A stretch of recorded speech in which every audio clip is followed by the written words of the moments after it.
India Manoj Paramahamsa was roped in last.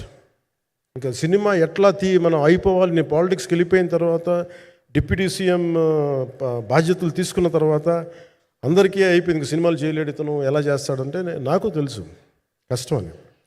నేను ఎలా చేశాను ఈ సినిమా అంటే, పొద్దున్న 2 గంటలు చేసామండి.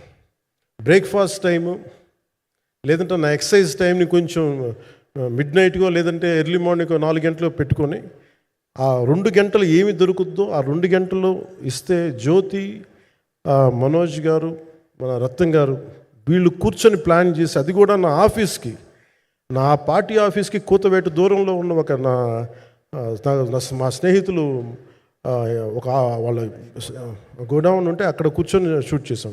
ఎంత మండుటెండంటే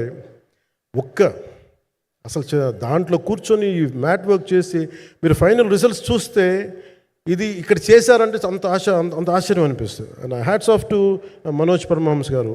అండ్ ఈ సీన్స్ అన్నిటికీ ప్రీ విజువలైజేషన్, ప్రతి సీన్ చేయబోయే ముందు అసలు నాకు ఏమనిపించిందంటే, సినిమా చేయగలమా లేదనని పరిస్థితుల్లో జ్యోతికృష్ణ గారు ముందుకు వచ్చి నాతో మాటలు నేను చెప్పలేదని, ఇది ఇలా చేస్తాం అలా చేస్తాం ఏం చెప్పలా, ఏమి చేయబోతున్నాడో ఎవ్రీథింగ్ వాజ్ ప్రీ విజువలైజ్డ్. ఈ సీన్ ఇలా ఉండబోతుంది, ఈ చేయబోయే సీన్ ఇలా ఉండదు. నాకు దాని మీద ఆత్మవిశ్వాసం కలిగింది. నాకు లేదు, ఒక సత్తా ఉన్న దర్శకుడు, తెలుగు చిత్ర పరిశ్రమకి సైజ్ తీయగలిగేవాడు, మంచి సాలిడ్ ఎడిటింగ్ సెన్స్ ఉన్నవాడు, మ్యూజికల్ సెన్స్ ఉన్నవాడు. అలాంటి వ్యక్తికి మనోజ్ పరమహంస గారు తోడారు. వీళ్ళిద్దరు కాంబినేషన్లో రత్నం గారి అనుభవంతో ఈ రోజున ఒక మంచి ప్రోడక్ట్ అయితే తీసుకొచ్చాం. ఇది ఎలా ఉంటుంది, ఎలా ఉండబోతుంది, ఎంత హిట్ అవుతుంది అనేది ఇది సంపూర్ణంగా ప్రజల చేతిలోనే ఉంటుంది. అది ఏ స్థాయిలో ఇది ఉంటుంది అనేది అది ప్రజలు చెప్పాల్సింది తప్ప ఇది నేను చెప్పుకునేది కాదు. బట్ నా వరకు నేను ప్రత్యేకించి నేను వ్యక్తిగతంగా చేసింది ఈ సినిమాకి, అపార్ట్ ఫ్రమ్ యాక్టింగ్ కాంట్రిబ్యూషన్, నేను ఏ సినిమా చేసినా ప్రతి సన్నివేశంలోనూ ప్రతి సాంగ్ అండ్ డాన్స్లో కూడా కొన్నిసార్లు నేను చేయలేక, నేను ఒక రిలక్టెంట్ యాక్టర్లో ఎలాగో టెక్నీషియన్గా కూడా నాకేంటంటే, సుస్వాగతం సినిమాలో నన్ను తీసుకెళ్ళి వైజాగ్లో బస్సు మీద ఎక్కించి డ్యాన్స్ చేయమన్నారు. చచ్చిపోయాను డ్యాన్స్ చేయలేక. ఇంకా మిగతా వాళ్ళకి ఎంత తేలికైన డ్యాన్స్ నాకు చేయాలంటే నేను గింజుకుపోయి నేను అనుకున్నాను ఈరోజు ఇంక సినిమాలు మానేస్తాను చెప్పి మా వదినికి ఫోన్ చేసి కూడా చెప్పాను, చాలా పర్యాలు చెప్పాను. అలాంటి అందుకని నాకేంటంటే సాంగ్ అండ్ డ్యాన్స్ కూడా నేను ఎలా చేయగలను దానికి అనుకోగా నేను ఎత్తుక్కుంటాను.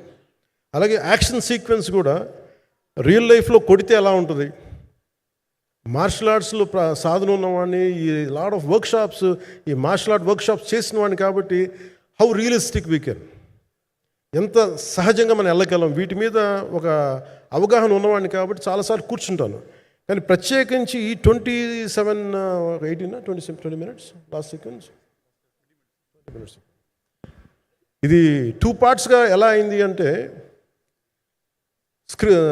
ఒరిజినల్ థాట్ క్రిష్ గారి దగ్గర నుంచి వచ్చినప్పుడు ఇట్ వాస్ క్వైట్ లాంగ్. ఒక నిర్ణయం, ఈ సినిమా ఒక పాటలో అవుద్దని అడేవాడు మొదటి నుంచి. బట్ లేటర్ వాళ్ళు డిసైడ్ చేసుకొని ఒక టైంలో ఇది అవ్వదు, you want make it as 2 parts అనుకున్నప్పుడు ఎక్కడికి వచ్చి ఆగిందంటే ఈ క్లైమాక్స్ దగ్గరికి వచ్చి ఆగింది ఫస్ట్ పార్ట్. సో చెప్తున్నప్పుడు నాకేమనిపించిందంటే, how else we can take it, how else we can scale it up.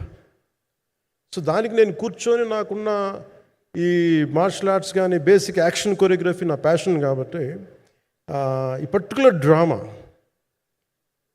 ఈ పర్టికులర్ దాంట్లో ఏంటంటే మొఘల్ టైమ్స్లో ప్రతి ఒక సగటు భారతీయుడు అనుభవించిన బాధ అది.